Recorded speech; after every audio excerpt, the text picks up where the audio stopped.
Olá, minha querida Goiânia, olá, meu querido estado de Goiás. O nosso agente está no ar e hoje com um tema muito interessante. Nós vamos discutir, debater sobre drogas nas escolas. O uso de entorpecentes é um problema social que acaba se estendendo também às unidades escolares.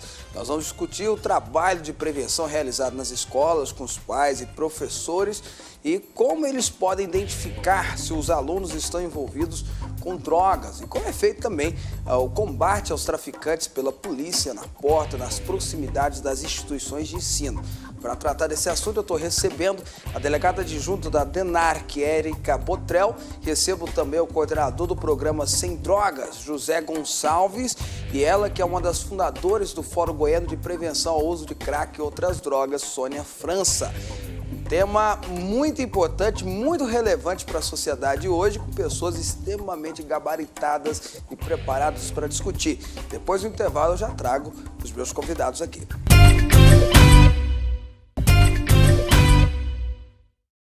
Olha, traficantes se aproveitam da concentração de adolescentes nas escolas para vender drogas. O estudo revela que mais de 30% das escolas públicas brasileiras têm tráfico nas proximidades. Veja. As imagens mostram os flagrantes feitos pela Delegacia Estadual de Repressão a Narcóticos. Nos vídeos, é possível ver alunos comprando drogas nas imediações de escolas em Goiânia. O problema do tráfico é uma realidade que nunca esteve tão próxima das unidades educacionais. Em muitos casos, a situação já avançou os portões dos colégios. Uma pesquisa mostra que um pouco mais de um terço, cerca de 35% das escolas públicas brasileiras têm o tráfico de drogas nas proximidades. Entre os estados, o Distrito Federal é o que apresenta a maior incidência da atividade, 53,2%. O Piauí apresentou a menor ocorrência do problema, 15,3%. O levantamento foi feito pela Quedo, Aprendizado em Foco, uma parceria com a Merite e a Fundação Lehman, organização sem fins lucrativos voltada para a educação. A pesquisa se baseou nas respostas dos questionários socioeconômicos da Prova Brasil 2011, aplicada pelo INEP e divulgada em agosto do ano passado. A questão sobre o tráfico de drogas foi respondida por mais de 54 mil diretores das unidades públicas brasileiras. Deles, cerca de 18 mil apontaram a existência da atividade. Essa educadora, que trabalha em uma escola de Goiânia, relata que o problema nunca esteve tão presente nas unidades escolares. Infelizmente chegou, muito forte até a porta das escolas ou mesmo até dentro, dentro da escola a gente tenta de todas as formas, evitar esse problema, mas aqui fora é meio complicado, você nunca sabe quem está vindo passar a droga, você não conhece todos, você conhece muita gente, mas nem todos. De janeiro a julho deste ano, a Polícia Militar já registrou 28 ocorrências envolvendo tráfico, uso e posse de entorpecentes dentro e fora das escolas. Para combater esse tipo de crime, a PM diz que está intensificando o policiamento nas proximidades das unidades de ensino. De acordo com as denúncias que a gente recebe, a gente faz um levantamento, faz um estudo ali da área, faz um planejamento do quartel de pessoal, de viaturas, como que a gente vai agir, como que a gente vai reagir. E assim a gente é de acordo com as denúncias de tráfico nas escolas. Além do trabalho repressivo, os militares realizam ainda ações de prevenção para combater o tráfico de drogas no ambiente escolar. O Programa Educacional de Resistência às Drogas e à Violência, o PROERD, é desenvolvido em escolas públicas e privadas do estado. Só no primeiro semestre de 2013, 10 mil alunos foram alcançados pelo projeto. Esse programa ele tem 12 lições, são 12 aulas, onde a gente vem uma vez por semana até a escola e cada semana a gente fala sobre um determinado assunto. Dentre esses assuntos a gente tem a questão da problemática das drogas, do cigarro, da bebida alcoólica. A Polícia Civil também desenvolve um programa de combate à atividade em colégios de Goiás. O projeto Escola Sem Drogas conta com palestras para chamar a atenção sobre os riscos do consumo de drogas ilícitas. Nós temos que sensibilizar os jovens dos males das drogas, que as drogas causam, as consequências, os efeitos. Olha, para tratar desse assunto, eu estou recebendo aqui a doutora Érica Botrel, ela que é delegada adjunta da DENARC, recebo também o José Gonçalves, coordenador do programa Escola Sem Drogas, e a professora Sânia França, que foi uma das fundadoras do Fórum Goiano de Prevenção ao Uso do Crack e Outras Drogas, e hoje coordena, participa do Amor Exigente, esse trabalho magnífico. Eu vou começar com o José Gonçalves, até porque a gente estava falando sobre o programa Escola Sem Drogas, até porque vocês devem ter lá da Polícia Civil algumas informações mais precisas de como tem sido, ou o que está acontecendo nas escolas hoje em relação a drogas. Pois é, a gente tem uma dificuldade muito grande, porque nós somos um grupo de policiais civis pequeno em relação ao Estado e temos que trabalhar praticamente em todos os municípios. Eu estou voltando agora de uma viagem onde eu visitei 5 municípios, né, só nessa semana. Então a gente tem uma certa dificuldade com isso, pelo número reduzido de membros, né, do programa Escola Sem Drogas, enquanto que as drogas elas têm a sua organização e adentra com uma certa facilidade aos recintos, né, principalmente aos colégios, às escolas, não respeitando aí faixa etária e proporcionando uma facilidade para que essa criança tenha acesso às drogas, principalmente às drogas ilegais. Bom, doutora Érica, hoje a gente vive uma realidade, segundo pesquisa que nós mostramos na matéria, que 30% das escolas, um pouco mais de 30% das escolas, hoje, principalmente as escolas públicas, estão à mercê de traficantes. O tráfico descobriu um filão?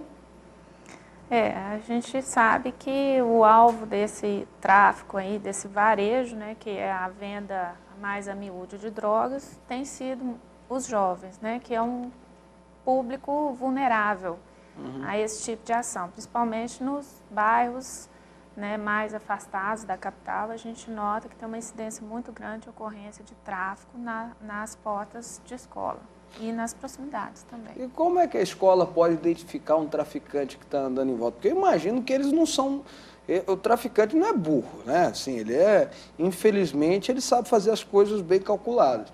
Então, eu imagino que ele faz uma pesquisa, ele dá uma analisada, vê se tem polícia por perto, né, faz toda aquela analisada. Como é que o professor ou o diretor da escola pode identificar que tem um traficante perto e assim acionar o sistema de segurança pública? Bem, o traficante, ele sempre adota um modus operandi bem dificultoso, principalmente para nós que trabalhamos na repressão. Nós temos uma certa dificuldade. Imagino que a Polícia Militar também, porque eles andam fardados, né, ostensivamente. Então, é muito fácil você identificar uma viatura da Polícia Militar e estar dispensando algo ilícito que esteja portando, né? Então, a circulação de drogas, ela é muito rápida, é um comércio muito dinâmico e é muito difícil. Por isso que nós temos policiais especializados para identificar isso. Com relação aos professores, eu acredito que a identificação desse tipo de atitude é um pouco mais difícil, né, porque eles não têm, às vezes, a experiência que nós temos, mas não é impossível. Basta você observar a movimentação suspeita de determinados indivíduos na porta de escola, às vezes, né, usando artifícios como blusões pesados, né, para camuflar justamente algo ilícito. A forma de movimentação também dá para se identificar e o comportamento dos alunos também, ele modifica com a questão do envolvimento com drogas. Bom, por falar em comportamento dos alunos, professora Sônia, vou trazer a senhora para a nossa discussão também. O que as drogas podem fazer na vida de um estudante? Boa noite, obrigada pela oportunidade. Eu quero dizer, como educadora e também como pessoa cidadã que sempre atuou em movimentos voluntários, ouvindo educadores e indo às escolas, realizando debates e encontros. O que nós sabemos, não só a partir do professor e da professora que está presente, vivenciando a situação, é também das pesquisas científicas. Um jovem, quando ele se envolve com as drogas, ele altera o seu comportamento. E aí, digamos que para cada droga, o seu comportamento pode ser diferenciado. E dependendo também da pessoa, mais acentuado pode ser as consequências e os efeitos das drogas. Em relação à disciplina, isso se percebe logo. Em relação às atitudes, também. Em relação ao aprendizado, a produtividade, a continuidade das atividades que fazem parte, vamos dizer, da programação da escola, tudo modifica. E em relação também à própria família. Quando se chama um pai ou uma mãe para dizer que o filho não está frequentando ou que está de uma forma diferente no relacionamento com os colegas, no relacionamento com os educadores, logo se identifica que alguma substância ele está usando. É claro que existem outras formas de indisciplina, mas é bem característico. A modificação. Das drogas, geralmente, é maldoso, né? Não é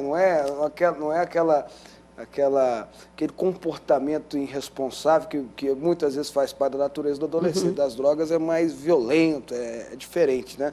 Mas, professora, deixa eu lhe fazer uma pergunta. Qual é a importância dos pais estarem envolvidos no tratamento, na ajuda desse menino, desse rapaz, dessa moça que se envolveu com drogas? Fábio, eu diria para você, sinceramente, que a participação dos pais é fundamental. Aliás, tudo começa em casa. Uma criança que é acompanhada pelos pais e que é logo percebida as alterações da sua maneira de relacionar, essa criança pode ser identificada como já usuária, porque os hábitos mudam. E a família e os pais identificam muito antes do professor as alterações. Então, o papel da família, o papel dos pais é fundamental, tanto no sucesso da prevenção, quanto no sucesso da recuperação. Tá, deixa eu trazer o José de novo aqui para a nossa conversa. José Gonçalves, você que coordena o programa Escola Sem Drogas, por que essa moçada gosta...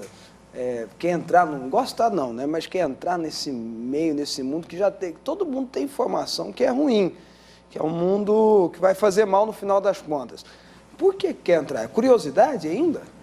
Ainda, mas não, o que a gente tem visto, né, ao longo desses, principalmente dos 20 anos aí de Escola Sem Drogas, é que historicamente a questão do uso de drogas, ele acaba praticamente assim, perpassando pela situação, como você perguntou para a professora Sônia França, da questão da família. E às vezes, muitas das vezes, a família ela pode sim intervir no sentido de não usar a droga e muitas vezes no sentido de usar a droga. O pontapé inicial pode ser dado dentro de casa, principalmente quando se leva em conta as drogas lícitas, né? Que o comércio está meio escancarado e as pessoas visam muito a questão do lucro e acabam vendendo, por mais que a lei diga que não, acaba vendendo para menor de idade. Na sua visão, as escolas hoje estão preparadas para ajudar, para acolher, para ensinar, para aconselhar pessoas que queiram se... Porque se vocês estão falando para mim que o problema tem a ver muito com a família, com a estrutura familiar. Então você precisaria ter, penso eu, uma estrutura na escola, por exemplo, de acompanhamento psicológico, de ajudar a vencer isso e tudo mais, né? Lógico que família é insubstituível, mas pelo menos para ajudar a vencer os obstáculos. As escolas hoje estão preparadas para isso? Eu acredito que estão se preparando. No começo, o programa Escola Sem Drogas tinha uma certa resistência em relação à educação. Alguns professores acreditavam que o trabalho do policial era correr atrás do traficante ou até mesmo do usuário, mesmo porque a lei que vigorava era um pouco diferente da atual. Então, eles acreditavam muito no trabalho da polícia na rua, no combate.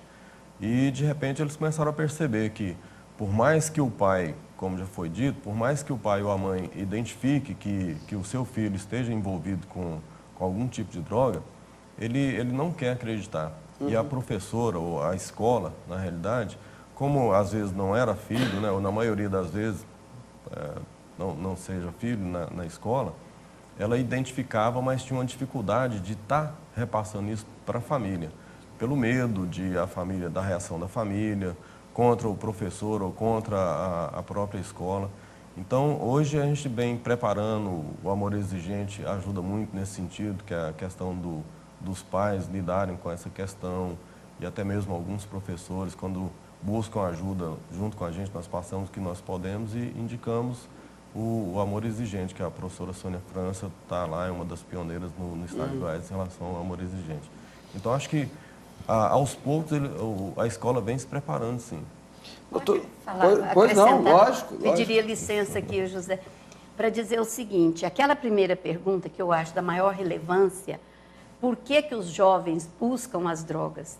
Hoje já é senso comum e as evidências científicas têm provado que são dois motivos os principais.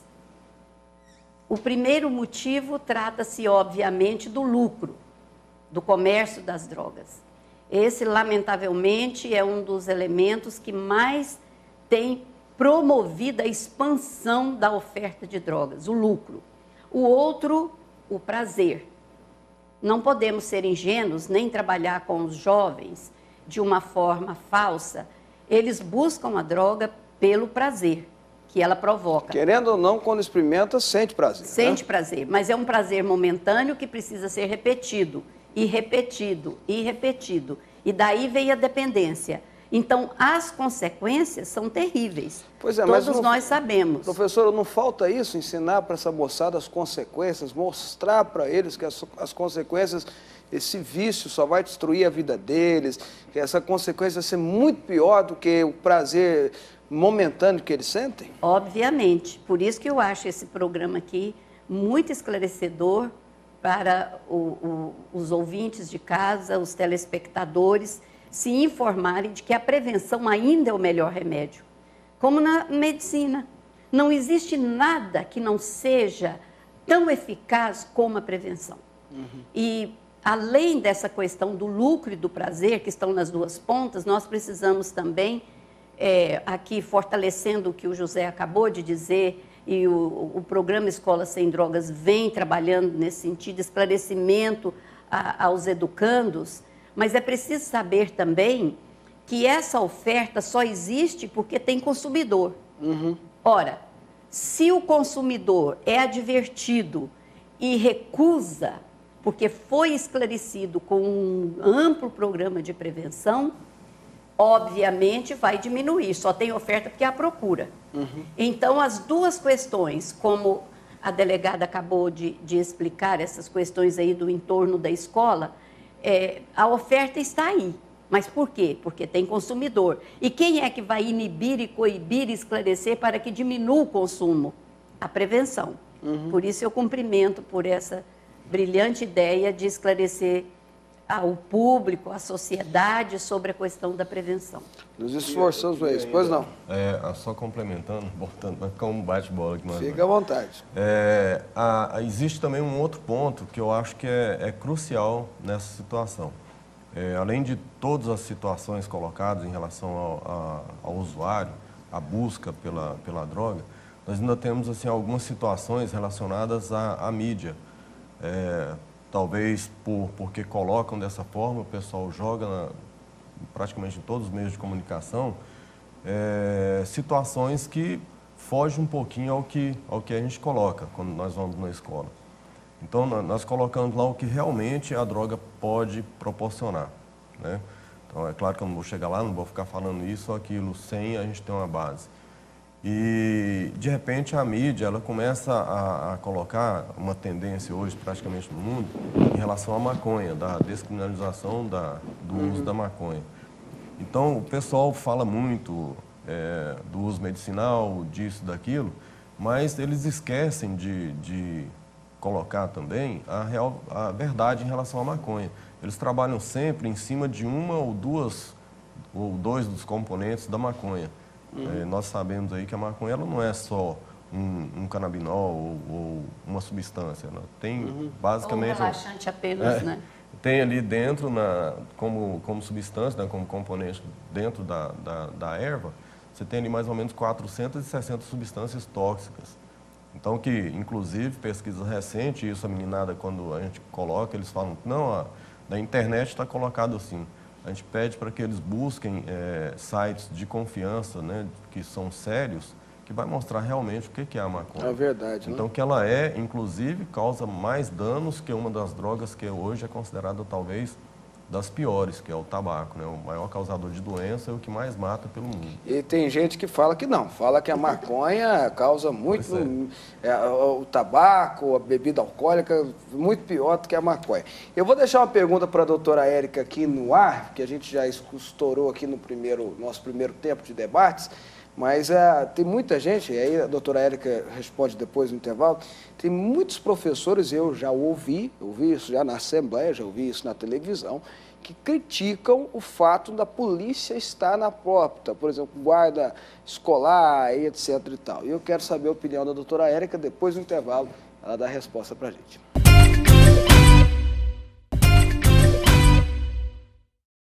Bom, gente, hoje, conversando sobre drogas nas escolas, eu estou recebendo a professora, vou começar de lá, tá? A professora Sônia França, uma das fundadoras do Fórum Goiano de Prevenção ao Uso das Drogas e também membro do Amor Exigente. Recebo José Gonçalves, coordenador do programa Escola Sem Drogas, e a doutora Érica Botrel, delegada adjunta da DENAC. Primeiro eu vou perguntar para a doutora Érica se eu estou falando certo sobre o nome dela. Sim. Ok.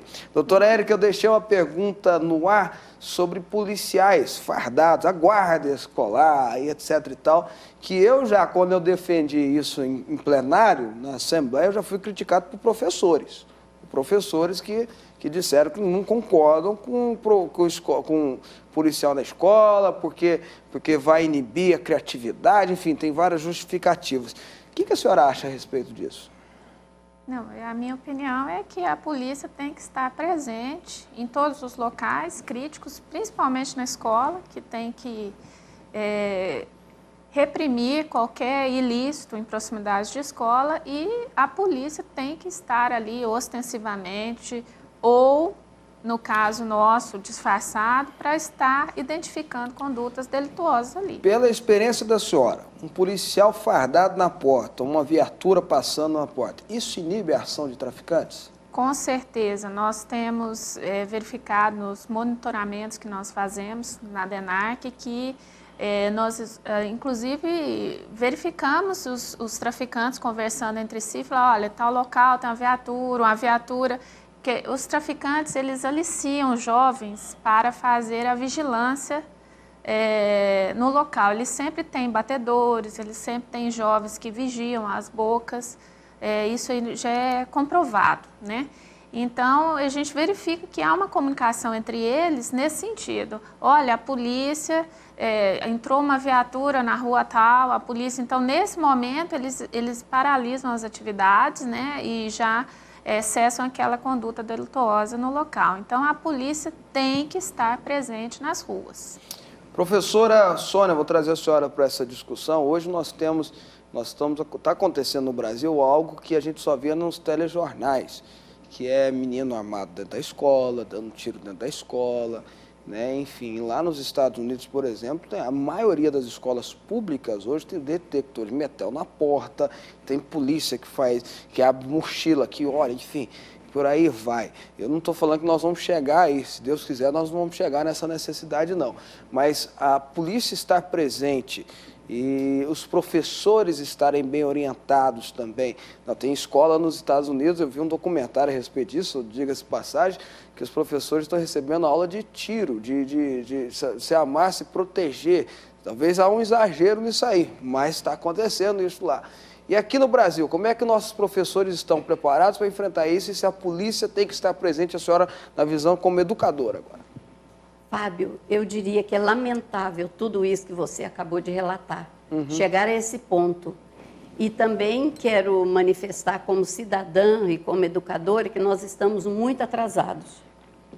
Há muito tempo se fala dessa questão e não se toma atitude nenhuma, no sentido mais da eficácia de alguma política que possa realmente vir em socorro da escola. Estamos atrasados, não temos tempo a perder. O que eu posso relatar, vivenciando essa questão com os educadores em vários municípios do estado, que os professores estão inseguros, amedrontados, desanimados. Eles estão acuados. E isso a gente ouve sempre que vai a um encontro com educadores, o Fórum Goiano de Enfrentamento ao Uso do Crack e Outras Drogas. Já realizamos 2 congressos estaduais, vamos realizar o 3º em fevereiro, fazemos isso sempre em fevereiro, com o apoio das outras instituições, mais de 50 que fazem parte do Fórum da Sociedade Civil, com apoio de organizações públicas. E o levantamento feito é que os professores estão acuados. Posso dizer casos da seguinte maneira: professores que dizem, olha, quando eu chego na sala de aula e que algum aluno, eu percebo o comportamento dele diferente, muitos eu tenho encontrado que abrem a pasta e mostram armas, mostram facas, mostram estilete. Outros dizem assim, hoje nós não queremos aula. O que é que um educador pode fazer diante de uma ameaça dessa? A doutora poderia nos dizer, mas... Não, dependendo, se tiver armado, o educador tem que obedecer. Não tem outra... E muitos, Fábio, chega a não ministrar aula mesmo, por medo. Outros são agredidos, outros, quando tentam minimizar a situação ou conversar sobre aquilo, chega lá fora, os pneus estão furados, o carro está estragado. E isso aconteceu já em inúmeras escolas próximas a Brasília, no entorno de Brasília. E aqui em Goiânia também. Quando eu li, um dos principais jornais daqui do estado publicou uma matéria que me chamou a atenção como educadora. Os professores estão se afastando para tratamento de saúde. E aí a matéria era muito bem articulada. Eu fiquei tão preocupada com aquilo, daí 2 meses, outra matéria sobre a mesma coisa. Eu consultei um especialista, um médico, e ele disse, não, mas o pedido de afastamento no IPASGO, que passa pela auditoria, são centenas de professores pedindo afastamento. Converse com um dos médicos que a gente encaminha. Eu conversei com um psiquiatra. Ele chegou a me dizer que o número de professores que tem procurado por insônia, angústia, depressão... síndrome de pânico, síndrome de pânico é muito grande. Agora, o senhor, você também, que além de ser um jornalista atento, é também um parlamentar, eu agora quero me dirigir ao parlamentar Fábio de Souza. Pois não. Veja bem, se isso está ocorrendo com os professores que estão na ativa, e aí pode-se aprofundar essa pesquisa e vejo que ela é necessária. E também, somando-se isso a outro artigo, 2 outros artigos, que a própria Universidade Federal de Goiás anuncia que as vagas para licenciatura não estão sendo preenchidas. Soma as 2 situações. Se essas 2 situações forem analisadas na convergência de que os que estão em sala de aula estão saindo e outros não procuram as licenciaturas que não estão sendo preenchidas, vamos fazer uma projeção para daqui 15, 20 anos o que vai ser do estado de Goiás. Já tem senador já defendendo, como aconteceu agora dos médicos, né, de trazer de fora, já tem senador defendendo trazer professores de fora para o Brasil. É uma situação terrível. Mas só compartilhar, eu não ia contar esse testemunho aqui, eu ia contar só quando desligasse a câmera, mas pelo que a professora contou, vou dizer. Eu conheço uma história de uma pessoa que eu conheço, uma professora de escola pública, dando aula à noite, doutora Érica. Ela me contou que ela estava corrigindo as provas, acabou a aula, aquela hora que os alunos saem, ela começa a fazer correção de prova ou fazer as anotações. Chegou um que ela sabia que era mau elemento, sentou na frente dela e falou assim: doutora, minha mãe disse que se eu bombar eu vou ter problema. Olha, um rapaz falou: mas olha, se você não tiver a nota tanto, você vai bombar, eu vou corrigir. Aí ele falou: eu preciso de 7. Segundo ela, ele tira uma arma e põe na mesa. Eu preciso de 7, professora. O professor olhou para ele: não, você tem 7. E pronto. E aí, quando ela foi conversar comigo, eu falei: não, eu acho que você agiu certo. Você agiu certo, né? Depois, num caso desse, depois procura a polícia e conta. Mas não tem jeito. Com a arma, estou errado, doutor Érico? Com a arma, o professor tem que falar: não, sim, senhora, eu obedeço você. Depois ele faz a denúncia, né? Nós sentimos muita dificuldade, porque a repressão ao tráfico, nós sabemos que é fundamental, que o tráfico, ele puxa uma gama de delitos, aí, é responsável por um índice de criminalidade muito grande, mas a repressão é um ciclo, né? Eu acredito que a polícia sozinha, ela não tem condições de combater o tráfico sem o apoio tanto das leis, né, que aí vem a alçada aí do deputado, quanto do Poder Judiciário. Então, nós temos notado que as penas aplicadas aos traficantes, os benefícios legais que eles têm tido, né, após a ação repressiva da polícia, tem dificultado e muito, e às vezes até fomentando essa prática, porque o tráfico é lucrativo. Então, na medida que o traficante ele passa a não temer, né, uma pena grave, isso vai ser um incentivo. No começo da matéria, nós vimos aí a ação da DENARC, em conjunto com a Guarda Civil Metropolitana, fechando uma boca de fumo nas proximidades de uma escola. Então, eu tenho conhecimento de causa, essa foi a terceira vez que nós fechamos essa boca de fumo num período de 1 ano. Que volta a ser reaberta. Porque a lei tem sido muito benéfica para o pequeno traficante, que é o caso aqui que nós temos discutido. A DENARC, ela tem um foco no grande traficante, porque ela é uma delegacia especializada, realmente ela tem que focar no atacado.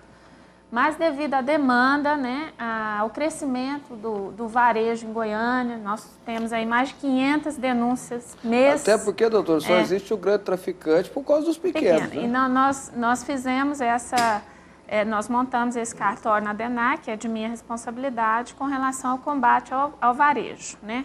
Então, nós notamos, assim, que é um serviço de enxugar gelo, né? Principalmente, nós temos aí muitos adolescentes envolvidos no tráfico, né? E nós sabemos que o Estatuto da Criança e do Adolescente não tem, né? Nós não temos uma eficácia repressiva com relação ao envolvimento do adolescente, mas com relação ao pequeno traficante, nós temos notado penas bem leves que não são suficientes para coibir a reiteração criminosa do traficante. Doutora Érica, não é o caso. Só se vamos deixar de enxugar gelo, se realmente a prevenção for eficaz. E a saída, Fábio, tem experiências exitosas aqui em Goiás, que se houver tempo a gente pode dizer, onde um município e as escolas abraçaram um programa que do CIMEI até o EJA estão vencendo essa questão. Uhum. Então, tem esperança. Se a senhora quiser falar qual município que é? O município de Itumbiara tem um programa que se chama Qualidade de Vida com Amor Exigente. Uhum. O prefeito convidou uma pessoa que já trabalhava numa escola particular e que fazia essa experiência lá com Amor Exigente, envolvendo desde as crianças do início da escolaridade até aqueles que já estavam no 2º grau, e ele encantou, porque os filhos deles estudaram nessa escola particular, convidou essa professora para fazer no município tudo aquilo que ela fazia nessa escola. Então, hoje se chama Programa Qualidade de Vida com Amor Exigente, que começa no CIMEI, com os bebezinhos que chegam queimados, machucados. Então, é chamado o pai, a mãe. Se perceber que é uma violência, que é alguma coisa, que é usuário, chama então o Conselho Tutelar, o Ministério Público, e em conjunto as ações são articuladas, a escola com essa família, e o Amor Exigente recebe essa família à noite, de modo que não fica só cuidando do bebê na escola, cuida da família também. Merece uma visita para conhecer em loco essa experiência que já foi levada para Jataí, para Quirinópolis, para Séries. Tocantins conheceu, foi visitar e já está levando para implementar em todas as escolas. E nós aqui temos essa solução, que ela é real, é concreta, mas e custa tão pouco. Que é o mais importante, talvez, né? E custa tão pouco, porque une a educação com saúde na escola. Os dois juntos resolvem a questão na prevenção. Professor, eu tenho mais 2 minutos, o pessoal fez sinal para mim já. Eu tenho que fazer uma pergunta pesquisa aqui. Quando a gente trata de drogas aqui, eu sempre faço 2 perguntas para cada um dos nossos convidados. Até para a gente ter uma noção. Primeira, o José Gonçalves acabou usando do seu tempo e falando dela, mas eu queria saber, assim, no preto no branco, como diz o outro, né? Sim ou não? Descriminalização do uso das drogas ou das drogas, né? No caso que está sendo muito debatido, amplamente debatido, até por um ex-presidente da República, que é a questão da maconha. Doutora Érica, favorável ou contra? Absolutamente contra. O Brasil não está preparado, né, culturalmente, nem socialmente, nem a segurança pública, né, para absorver aí essa questão da descriminalização da maconha. José. Contra. E acho que o pessoal não está, como a doutora disse, não está preparado e ainda há uma confusão muito grande entre descriminalizar e legalizar. Professora Sônia. Contra. Primeiro, porque a doutora Érica já falou, nós estamos num tempo histórico de desenvolvimento, de amadurecimento da sociedade brasileira que ainda não alcançamos isso. Haja vista a saúde pública no Brasil. Se com a saúde pública e com a educação nós estamos vivendo o que estamos vivendo, imagine então com a liberação, aliás, com a descriminalização, que é uma confusão realmente que se faz em relação à liberação também, mas a descriminalização, se ela passar de alguma forma, precisa aperfeiçoar muito essa questão, muitos estudos, muita coisa. Agora, criminalizar também uma criança que usa, um adolescente, um pré-adolescente que usa pela primeira vez, eu não vejo se isso é o mais adequado. Mas tem que haver níveis para saber como é que criminaliza o uso. Porque dependendo da pessoa e da forma que ele usa, se ele passa a ser ou se ele já é um traficante, eu acho que tem que criminalizar sim. Como diria minha mãe, a bênção está no equilíbrio, né? Buscar o equilíbrio dessa história aí. Agora, liberar nunca. Até porque, né, professora e doutores que são policiais aqui, até porque eu não vejo, não consigo conceber um traficante de droga dando nota da venda que fez. Isso é uma situação que, vamos falar que vai resolver alguma coisa, não vai. Mas, Fábio, isso não está claro no álcool? O álcool é droga lícita. Tem alguma droga, a doutora que nos ensine aqui ou comprove, tem alguma droga que provoque maior transtorno, prejuízo para a sociedade, para a família, para a sociedade, para os cofres públicos do que o álcool, para o trânsito, para a saúde para a sociedade assim no geral. E o cigarro, que é a droga que mais mata no mundo, segundo a Organização Mundial de Saúde. Não é possível que as liberadas... O que fala do cigarro é que faz mal só para si, né? Não, hoje não. Hoje já tem comprovação científica que a pessoa nunca fumou, mas pode ter um enfisema pulmonar exatamente por ter convivido com alguém que fuma. O usuário passivo, segundo a Organização Mundial de Saúde, ele é portador de tantas doenças que não teria se não fosse um usuário passivo, um fumante passivo. O tabaco, assim como a maconha... A senhora é contra, então, a venda indiscriminada de cigarro, de bebida alcoólica? Olha, o que está havendo é um exagero. Se fala muito em drogas ilícitas, mas se descuida das drogas lícitas. Se fizesse com o álcool que se faz com o cigarro, essa campanha que diminuiu no Brasil o índice de câncer, de consumo, por conta de propaganda maciça que não aparece na televisão... Nenhuma propaganda sobre o cigarro. Foi proibida. Por que aparece tanto sobre o álcool? E sempre gente bonita, alegre, sorridente. E né? o que ocorre é que começa em casa. Tudo começa em casa. O uso das drogas lícitas e das ilícitas, dependendo também da família que não está devidamente preparada para aprender e a lidar com essa questão. Então, é preciso de mais e mais prevenção, não só para a criança, mas a família também, como esse programa. Todos precisam se envolver mais. E é uma questão de qualidade de vida, mas é uma questão também de vida saudável, muito mais do que qualidade de vida. Uma última pergunta precisa que eu estou falando, que toda vez que eu trato de drogas aqui, eu gosto de perguntar para os meus convidados, até porque é bom a gente ter todas as informações de gente que entende. Se o brasileiro precisa entender que cada macaco tem o seu galho. A gente tem que saber quem sabe o que é educação, é educador, quem sabe o que é segurança pública, é policial e por aí e vai. Mas eu vou perguntar aqui de novo, começando a roda de novo, outra pergunta que eu sempre faço. Internação compulsória, favorável ou contra, doutora Érica?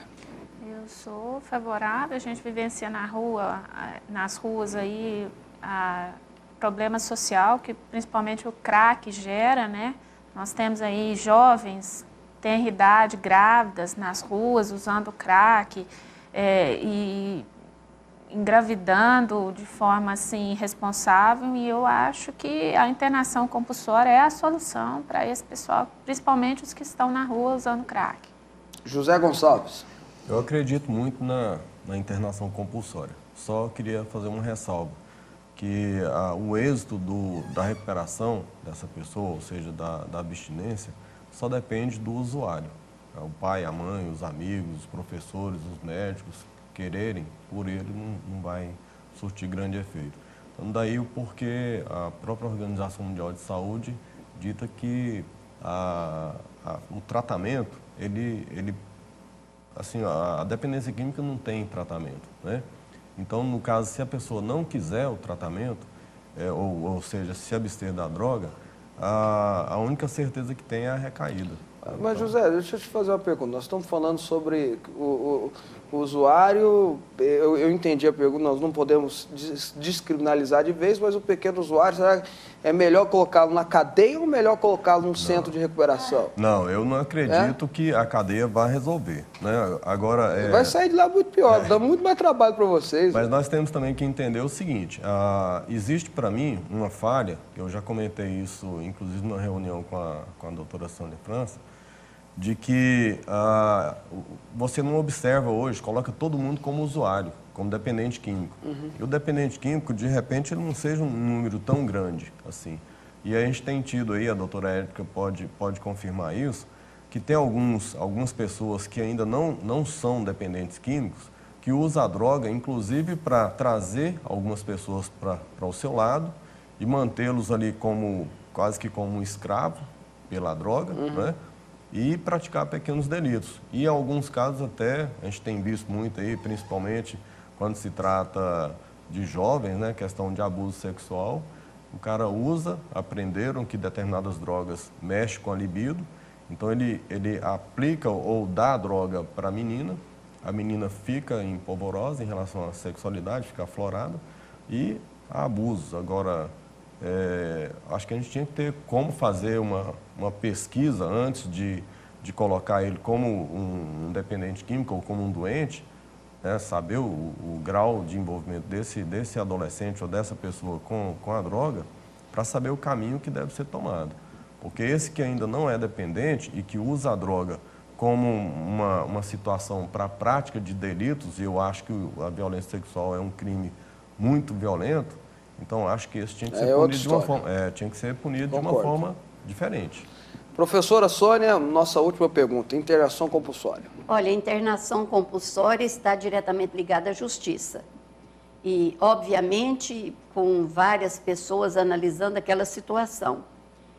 Eu vejo com o crescimento do uso do crack e os seus efeitos e a violência que as drogas provocam, que muitas vezes é necessário, sim. Eu concordo com a compulsória. Outra coisa é a internação involuntária. E é preciso esclarecer o público sobre a diferença dessas duas formas.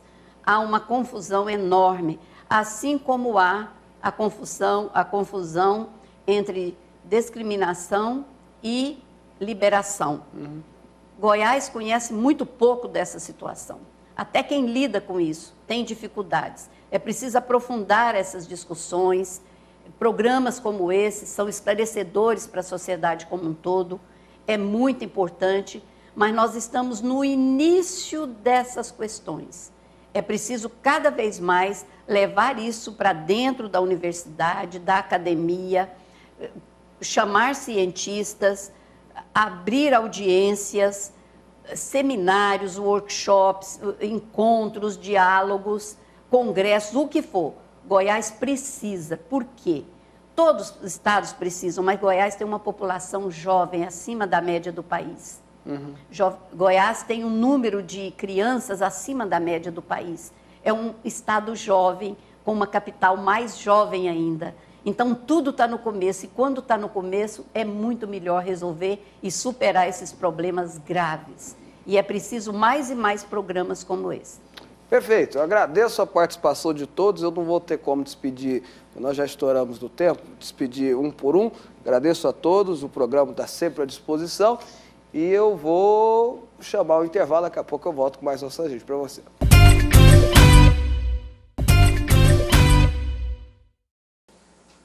Bom, gente, terminando o programa hoje, eu quero, antes de encerrar, dizer para você da importância que é toda a sociedade se juntar, se organizar para combater as drogas, não só nas escolas, mas em toda a sociedade. É um mal, é a desgraça social que mais destrói famílias, que mais destrói vidas, que mais tem dizimado a sociedade. São as drogas. E se nós não nos unirmos, governo, sociedade, pessoas, igrejas, instituições, enfim, todo mundo nessa guerra, nesse combate, nesse enfrentamento, tenha certeza, nós vamos perder essa batalha.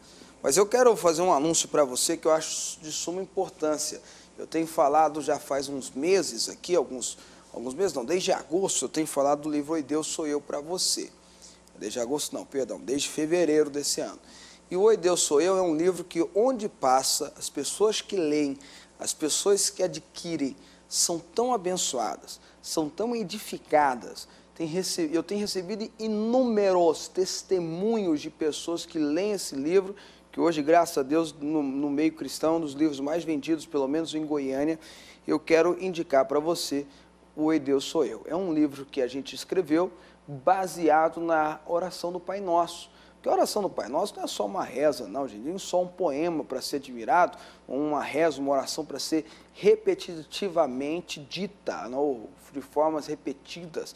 Não, a oração do Pai Nosso é um roteiro de vida. Roteiro de vida. Ontem mesmo eu saindo de uma igreja, uma mulher me parou e disse, olha, você não sabe o quanto revolucionário tem sido para mim a leitura do Oi Deus Sou Eu. Então eu quero indicar para você, o Alex vai pegar aqui para gente, para você ver, o Oi Deus Sou Eu, você adquire nos telefones que eu vou passar agora, mas você pode adquirir também nas livrarias evangélicas mais próximas da sua casa, mais próximas aí do centro, onde você faz compras, eu não sei onde é. O Oi Deus Sou Eu, você pode adquirir lá, ou pelo telefone 3222-2843, 3222-2843, esse é um telefone que é uma central, você pode ligar a hora que você quiser, pode ser até de madrugada, você fala, olha, eu quero o Oi Deus Sou Eu, ó, eu quero outro livro do Fábio Souza, ou eu quero conhecer a vasta produção que o Fábio Souza tem, o pessoal vai passar para você, depois vai entrar em contato contigo. Ou você pode, se você preferir, entrar em contato pelo 3254-1072, 3254-1072. Agora, isso aí, esse telefone é já da editora, então aí tem que ser horário comercial, que aí as atendentes vão falar com você. 3222-2843, qualquer horário, 3222-2843, você faz o pedido, 3254-1072. Recomendo para você, realmente, quem lê esse livro tem sido impactado, tá? Eu vou ficando por aqui, gente. Obrigado pelo carinho, obrigado pela sua atenção, boa noite, bom dia, não sei que horário que você está assistindo o programa, que Deus abençoe você muito, tá? Tchau, tchau, tchau.